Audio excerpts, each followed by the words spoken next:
कर्नाटक में बिगड़े हालात, वक्फ के दावे पर भड़के लोग, मुस्लिम नेताओं के साथ भिड़ंत, किसानों की जमीन पर छिड़ा संग्राम। कर्नाटक में किसानों की जमीन वक्फ बोर्ड को देने की खबर आग की तरह पूरे कर्नाटक में फैल गई। उसके बाद भड़के लोग सड़कों पर उतर आए और जमकर मुस्लिम नेताओं के खिलाफ हल्ला बोल किया, जिससे हालात काफी चिंताजनक हो गए।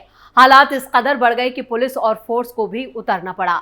कई लोग घायल हो गए हैं। हर तरफ सांप्रदायिक तनाव फैल गया है। तो कैसे कर्नाटक में वक्फ के नाम पर मचा है बवाल? क्यों किसानों ने कांग्रेस सरकार के खिलाफ खोला मोर्चा? सब कुछ आपको बताएंगे अपनी इस स्पेशल स्टोरी में। नमस्कार, आप सभी का बहुत बहुत स्वागत है। आप देख रहे हैं स्पेशल स्टोरी। मैं हूं परवीन शेख। कर्नाटक के हावेरी जिले के कडाकोल गांव में जमीन को लेकर छिड़े विवाद ने सांप्रदायिक तनाव का रूप ले लिया है। मारपीट में 5 लोग घायल हो गए हैं। घटना के बाद गांव में सुरक्षा की दृष्टि से 200 पुलिस कर्मियों के साथ केएसआरपी की 4 टुकड़ियां तैनात कर दी गई हैं। यानी पूरे इलाके को फोर्स ने घेर लिया है। विवाद की जड़ में यह अफवाह थी कि एक धार्मिक स्थल के आसपास की ज्यादातर संपत्तियों को वक्फ बोर्ड की संपत्ति के रूप में चिन्हित किया गया है। इससे स्थानीय लोगों में यह डर फैल गया और उनकी जमीनें जब्त कर ली गई, जिसके चलते उन्होंने समुदाय विशेष के घरों और इमारतों पर हमला कर दिया। अब तक 32 लोगों को हिरासत में लिया गया है, लेकिन मामला शांत होता नजर नहीं आ रहा है और अब ये पता लगाया जा रहा है कि यह अफवाह किसने फैलाई। टाइम्स ऑफ इंडिया की एक रिपोर्ट के मुताबिक कडाकोल गांव में बुधवार रात हिंसा हुई, जिसमें ग्रामीणों ने वक्फ बोर्ड के अधिग्रहण की आशंका के चलते दूसरे समुदाय के घरों पर हमला बोल दिया। पुलिस के मुताबिक सावनूर तालुका का ये गांव अब शांत है और गंभीर रूप से घायल एक शख्स का हुबली के KIMS अस्पताल में इलाज चल रहा है। जिला पुलिस अधीक्षक अंशु कुमार ने बताया कि हालात कंट्रोल में हैं और कानून हाथ में लेने वालों के खिलाफ सख्त एक्शन लिया जा रहा है। अब तक इस मामले में 32 से ज्यादा लोगों को हिरासत में लिया गया है। मामले की जांच की जा रही है और जिस तरह से पूरे इलाके को फोर्स ने घेरा है, उसके बाद कई सवाल खड़े हो रहे हैं। सवालों में वक्फ बोर्ड संपत्तियां। वक्फ मंत्री BZ जमीर अहमद खान ने इस घटना पर एक बड़ा बयान दिया। उन्होंने प्रतिक्रिया देते हुए बीजेपी पर वक्फ संपत्तियों के बारे में गलतफहमी फैलाने का आरोप लगाया। उन्होंने कहा कि गांव के किसानों को इस बात से घबराने की जरूरत नहीं है, क्योंकि उनकी जमीनें उनसे नहीं छीनी जाएंगी। जमीर अहमद का कहना था कि यह घटना बहुत ही दर्दनाक है और इस प्रकार के सांप्रदायिक दंगे कभी इस गांव में नहीं हुए थे, जो पहली बार हुए हैं।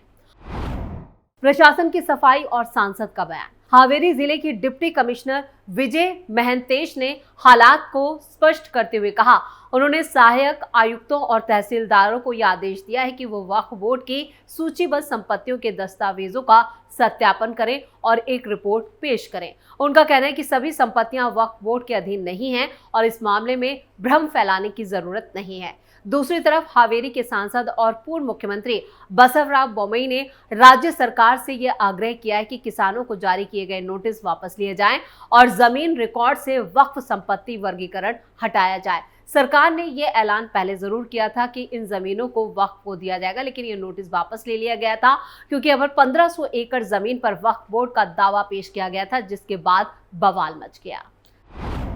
MLA पाटिल ने PM मोदी को लिखी चिट्ठी, बोले वक्फ संपत्ति का राष्ट्रीयकरण हो। कर्नाटक में वक्फ जमीन विवाद को लेकर कई जगहों पर तनावपूर्ण हालात बन चुके हैं। कर्नाटक के भारतीय जनता पार्टी के विधायक बसनगौड़ा पाटिल ने इस बीच प्रधानमंत्री नरेंद्र मोदी को वक्फ से जुड़े मसले पर एक खत लिखकर कहा है कि वक्फ संपत्तियों का राष्ट्रीयकरण किया जाना चाहिए। वक्फ बोर्ड लंबे वक्त से चले आ रहे धार्मिक संस्थाओं पर अतिक्रमण करते जा रहे हैं। पाटिल ने PM मोदी को लिखे पत्र में कहा, मैं विनम्रता पूर्वक आपके ऑफिस यानी PMO से यह अनुरोध करता हूं कि निष्पक्ष प्रशासन और भविष्य में अन्याय को रोकने के लिए वक्फ संपत्तियों का राष्ट्रीयकरण करने पर विचार किया जाए। मौजूदा कानूनों द्वारा सशक्त वक्फ बोर्ड कथित तौर पर व्यक्तियों, किसानों और लंबे समय से चली आ रही धार्मिक संस्थाओं जो वक्फ से संबंधित भी नहीं है के स्वामित्व वाली संपत्तियों पर अतिक्रमण कर रहा है। यानी कई ऐसे मामले सामने आए हैं जब वक्फ बोर्ड ने नाजायज तरीके से कई जमीनों पर कब्जा किया है। उसी को लेकर अब बीजेपी MLA ने PM मोदी को खत लिखा है। हावेरी में तनावपूर्ण हालात। ये खत ऐसे वक्त पर लिखा गया है जब कर्नाटक के हावेरी जिले के कड़कोल गांव में पिछले बुधवार की देर रात कथित तौर पर वक्फ संपत्ति को वापस लेने को लेकर प्रशासनिक आदेश जारी किया गया था और इस आदेश के बाद तनाव के हालात पैदा हो गए। दावा किया जा रहा है कि उस वक्त संपत्ति पर वहां के कई लोगों का कब्जा है। और यहाँ पर जो खबरें आ रही हैं, गुरुवार को भी बताया गया कि बड़ी संख्या में लोगों ने एकजुट होकर कुछ व्यक्तियों पर पथराव किया, उन पर आरोप लगाया गया और उनकी संपत्तियों को वक्फ के नाम पर रजिस्टर्ड कराने में उनकी मदद थी। इसलिए भड़के हुए किसानों ने इन लोगों को निशाना बनाया। इस दौरान कुछ लोग घायल हो गए, जिनका अस्पताल में इलाज चल रहा है। खबरों के मुताबिक इससे पहले वक्फ और अल्पसंख्यक कल्याण मंत्री BZ जमीर अहमद खान ने 3 सितंबर को एक बैठक की थी, जिसमें हावेरी जिले के अधिकारियों को कथित तौर पर अतिक्रमित वक्फ जमीन को मुक्त कराने के निर्देश दिए गए थे और इसी नोटिस के बाद वहां पर हालात तनावपूर्ण हो गए। फिर अधिकारियों ने 7 सितंबर को एक और आदेश जारी किया, जिस पर यहां के सावनूर तालुका के कटकोल ग्रामीण भड़क गए और हिंसक हो गए और उन लोगों ने अल्पसंख्यक जो समुदाय के लोग हैं उनके घरों को निशाना बनाया और ये आरोप लगाया कि ये वो लोग हैं जिन्होंने यहाँ के किसानों की जमीन को वक्फ के अधीन करने में इनकी मदद की है। धारवाड़ में हिंदुओं की संपत्ति वक्फ के पास। इसी तरह धारवाड़ जिले में कई हिंदू किसानों की जमीनों के दस्तावेजों में वक्फ नाम दर्ज होने को लेकर तीखी बहस चल रही है। अब एक चौंकाने वाला मामला भी सामने आया है, जिसमें जिले के कई मुस्लिम किसानों की संपत्ति के रिकॉर्ड में वक्फ नाम दर्ज किया गया। न सिर्फ हिंदुओं के साथ बल्कि ये गरीब मुसलमानों के साथ भी हो रहा है कि उनकी जमीनों में भी वक्फ बोर्ड का जिक्र किया गया है। ऐसे भी आरोप लगे हैं कि हिंदुओं की जमीन वक्फ के पास चली गई। जानकारी के मुताबिक धारवाड़ के नवलगुंडा के 20 से ज्यादा मुस्लिम किसानों की संपत्ति वक्फ संपत्ति के तौर पर पहचान यानी पहानी में दर्ज है। इसको लेकर मुस्लिम किसानों ने अपनी नाराजगी जाहिर की और बटर हल्ला के पड़ोसी किसानों की जमीन पहानी में वक्फ के नाम दर्ज है और ये जमीन करीब 40 एकड़ है। इससे पहले किसानों की 1500 एकड़ जमीन को भी वक्फ बोर्ड में दर्ज किया गया। इस तरह के दावे किए गए।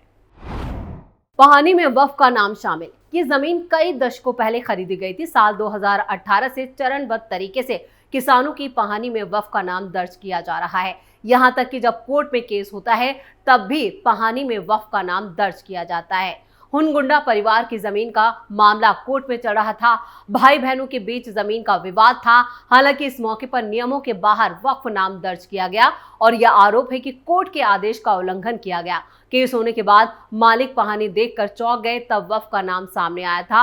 अब धारवाड़ जिले के किसानों ने वक्फ के खिलाफ कानूनी जंग शुरू कर दी है।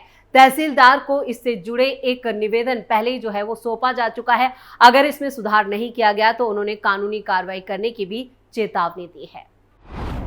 वक्फ के नाम चिक्का देवी मंदिर। ऐसा ही एक मामला दक्षिण कर्नाटक में भी है। दिवाली के दिन गुरुवार को खबर आई कि मुसलमानों ने मांड्या के नागमंगला तालुका के बेलूर में एक निश्चित जमीन को अपने नाम पर स्थानांतरित करने का अनुरोध किया, लेकिन यहाँ भी मामला बिगड़ गया। अब पता चला है कि मांड्या जिले के श्रीरंगपटना तालुका के महादेवपुर में श्री चिकम्मा चिक्का देवी मंदिर की पहानी भी वक्फ संपत्ति के रूप में दर्ज की गई है।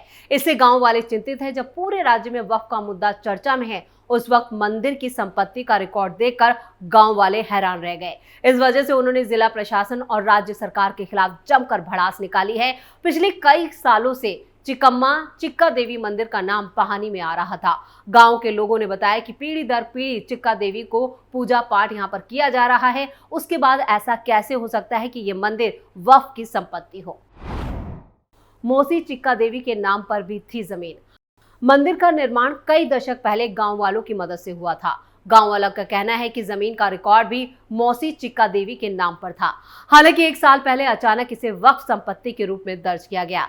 सर्वे नंबर 74 में मंदिर और मंदिर से जुड़ी 6 एकड़ जमीन को वक्फ संपत्ति में दर्ज कर दिया गया। आरटीसी और भूमि रिकॉर्ड देखने के बाद ग्रामीण चिंतित हैं कि मंदिर वक्फ के पास कैसे चली गई। उन्होंने आरोप लगाया कि उप विभागीय अधिकारी के निर्देश पर इसे वक्फ संपत्ति के रूप में दर्ज किया गया था। उन्होंने कहा कि ये क्षेत्र मुस्लिम बाहुल्य नहीं है।